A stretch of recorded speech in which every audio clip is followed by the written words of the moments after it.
Hello, my name is Brennan Devine Cook, or also Brennan DeBronze. And today I'm going to talk to you guys about why I learned Spanish. First of all, on this YouTube channel, I've already posted videos. Straight up, I posted since I think about 2016, I posted videos in different languages and stuff like that. But recently, I decided to come back on YouTube and kind of take a different spin to it. So the first one I want to start off with is just Spanish. Since Spanish is the first language beyond English that I learned, I wanted to talk about that one. So we just gonna jump right into it, right? Because again, Spanish is the first language beyond English that I learned. And all of that started in 2009. 2009, I was 14. Actually, I take that back. I think it was 2000. Yeah, no, it was 2009. Okay, because I had a Spanish class, like an introductory level 1, Spanish class in high school. But that teacher, she was a new teacher, and us kids, we was a little on the intense side. We was kind of antagonizing her. So I didn't really learn anything beyond the word relámpago. That's clearly in my mind, the word for thunder. That's the only word I remember learning from that time. Because the kids was dogging her. I don't normally dog my teachers, but I can't even lie. I was kind of getting in on that too. You know what I'm saying? So, anyways, I didn't really learn that much. I was a freshman in high school, so I was in ninth grade. And then from then, I think it was my junior year. So it was 2010, 2011 school year. And I was 14. And I took Spanish again. And this teacher was a lot more professional. He held it down a little more. And that was the first time. So throughout life, I had friends in elementary school, friends in middle school, friends in the earlier part of high school or throughout high school, where at home they spoke Spanish or a relative of theirs spoke Spanish. So I would hear it like that, and I would hear it on TV and stuff like that. And it would kind of pique my interest, but not too much. So I've always in a way been surrounded by bilingualism, particularly people who could speak Spanish and who could speak English. And so in that junior year Spanish class with the teacher that held it down a little more, he was actually teaching us, and I was actually learning. And it was funny because you learn words like hola, ¿cómo estás? Puedo ir al baño. Así, that's how we say back then, you know what I'm saying? Puedo ir al baño. Que tienes que hacer. Well, that's maybe a little more advanced. But we would just be learning stuff. And it wasn't just phrases, little boxed preset phrases. I found that I was actually able to put together sentences. I remember learning how to say, I have to do something. You know what I'm saying? Tengo que ir al baño. Tengo que trabajar. So, I took the word trabajar, which is to work. And then I had my little phrase, tengo que. So I'll be tengo que trabajar. Okay, ir al baño. Go to the bathroom. Tengo que ir al baño. And I've discovered that I was oh my God, my brain can do this on its own. I was whoa. I felt I was able to form abstract thoughts for the first time in a language other than Spanish or other than English. And so that was trippy to me. I was this is what they're doing. I particularly had a set of friends who they were bilingual. Mom was bilingual. All their family was bilingual. And I was this is what they are feeling in their minds. It was so crazy. And so the more I learned, I kind of would get hungry for it. And I would be talking to my friends in Spanish, and they'd be Brenna, enough of that. Even family. That's the one thing too. If you learn another language, sometimes people will be kind of their reactions. They might not encourage you, straight up. They're not going to encourage you. They're going to think it's weird. They're going to say, why not this, why not? And that's something I encounter. I have friends who will be can you stop? Speak English. Granted, they didn't understand Spanish, but I just wanted to speak. You know what I'm saying? I was so excited about it. And then even with the family thing, I had a family member, very close family member, who was why don't you learn another language that's a little more classy? Baby, I don't know what you mean by all that. Come on now, don't play with me. All right, it's gross. We don't talk like that. So, but despite all of that, I kept doing it, right? I kept learning. new phrases, and my teacher kind of encouraged me because he'd be like, "Okay, Brendan, that was kind of that was a cool sentence you just spat out there. Like that was cool." So shout out to you, Mr. Van der Bussy, if you're watching this. So from then the school year ended, right? So it was the end of my junior year. Um, and I'm like 15, and I still wanted to keep learning, right?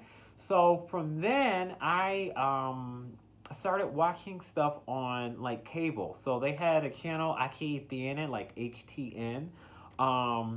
It was with Comcast, mind you. This was like 2010, so I don't even know if that's still around. They have Univision, um, Telemundo. Like I would watch different stuff like that. Like I would be watching the telenovelas, the soap operas and stuff.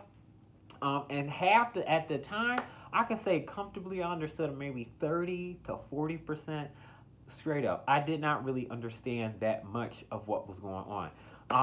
But obviously you watching context clues. So if homeboy in the bed, right, with another lady, and then a second lady walk in and she's like, you obviously understand, like, okay, it's like cheating going on. And so, or like I'm watching a show. They used to have the show I think it's still on, La Rosa de Guadalupe, and it was like a novela, but it would be like every episode had like a lesson to it. So it would be the episode about teen pregnancy. So it would be the girl who had a boyfriend, and her mom's like, hey, you don't be spending the night over his house, and then she goes spend the night over his house. Boom, now she's pregnant. And so at the end of it, there will always be like a thing of like La Rosa de Guadalupe, like in Catholicism, particularly Mexican Catholicism, if I'm not mistaken. And so she would get the lesson of like, oh my God, I should have listened to my mom. Like if you ever watch Rosa de Guadalupe, it's like a little story, or a little kind of moral to each story. Sometimes it'd be extra dramatic, and then other times it'd be like, well, yeah, maybe you shouldn't be doing stuff like that. But anyways, I would watch shows like that, and I would just get the context clues. And so primarily I was listening to Mexican Spanish, or like U.S. Mexican Spanish, because the U.S. got its own kind of Spanish dialect going on. Like as time goes on, it kind of is becoming more of a thing, and a little bit of Puerto Rican Spanish. So I would listen to stuff like that at home, and I would set our TV to have the subtitles so I could watch, but then also read as much as I could. If you do hear noise outside, I live right up on the street, so we just a little commercial break for that. But no, so that was a main thing that I did, right? So after the high school year, my junior year, I would watch a lot of TV. That's one thing. Number two is I would start journaling, right? So I was a teenager at the time, 15, 16, years is going on. And sometimes you be living life. You got stuff that you maybe don't want to share with the family. You got, you go, your body changing, mind changing, circumstances changing, all of the stuff. And it's not time to share all that with everybody at every moment. That's how I felt at the time. So I would write my private thoughts in Spanish, right? Because that was my insurance policy. If I'm talking about something a little spicy, a little hot, right, a little intense, and just so happened, because sometimes people do read your oh, I gotta plug up my phone, y'all. We just gonna keep it rolling. So sometimes people do be going through your little personal stuff. You know what I'm saying? It never happened to me, but people have told me about that. So I was like, my insurance policy, I'm gonna write in Spanish and make sure nobody can even halfway get into what I was writing about. But at the same time, I would have a dictionary next to me, so I would be writing about like, hoy yo fui a la casa de mi amiga, me dijo que, like, oh, today I went to my friend's house and she told me that her family, and then I had to look up a word real quick. And so that kind of helped me boost my vocabulary.